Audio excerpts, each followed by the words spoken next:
O le tusia le apostolo Paulo ia Filemoni. O le fiafia o Paulo ia Filemoni, ua whaatonga atu mo Nesemo.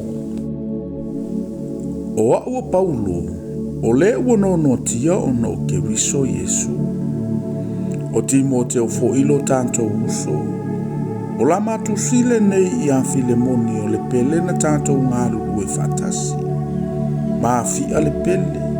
Maari kipa o le na tātou mātata o fantasi, a toa male e kalesia i lo fani. Ye ante o toule lo fatu noa male manuia mai le tua lo tātou tama, a toa male alii o Yesu Keriso. O te whawheta i antu i lo uatua, o lo o tauta ua o e lea unua i au te talo. Ina ua ufalongo i lo walofa male whatu atua o i ante o e le alii o Yesu. Atoa male aupa ia uma. Ina ianga lue lavalo mafuta fatasi le fatu atua. Ina ia matua i loa mele le uma o iante o tau ia Keriso Yesu. Awalo usoe. Watelelo manto fia male mafanafana o no o lo walofa. Ina wafa mafanafana ina le aupa ia o no oe. Ole nei.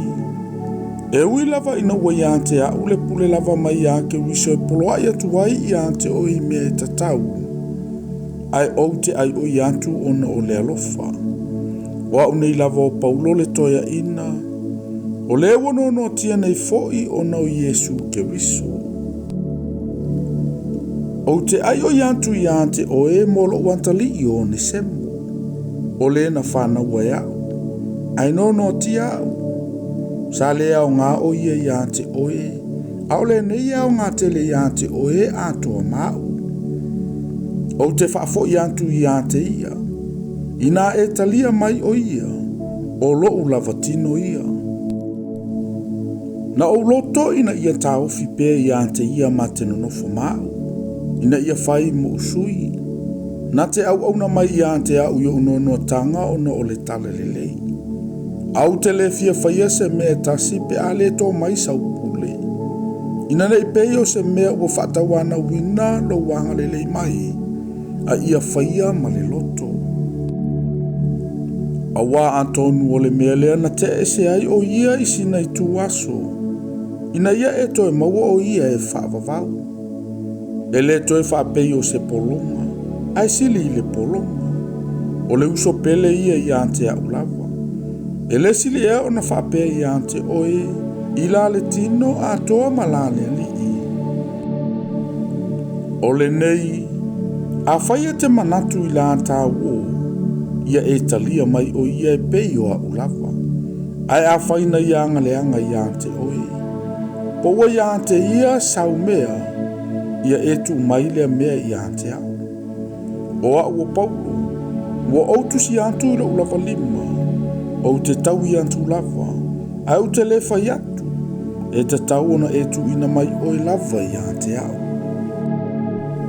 E moni lo usoe, se e whaafiafia mai i ante au i le alii. I nā whaamawhanawhana mai ia i lo uloto i le alii. Wa utusi atu i ante oe, a wau te whaatuatua i lo unga wai mai, ua owi loa e te whaia mea sili lava i mea o te whaia tuai. Tasi fo i lea mea, ia e sauni se mea o te nofo ai. A wau te wha moe tu i nā tua au i ante o tou, ona o a o tou tatalo. O lo alo whātu i ante oeo e pawhara. O lo no tia fantasi mau ona o Keriso Yesu. O loo alolo fafoi ma reko, ma aritako, ma tema, ma luka, e ua ngā lulu e whatasi mau. Ia yo o toa nganga le lo fatu no lo tato wali o Yesu Keriso. Amen.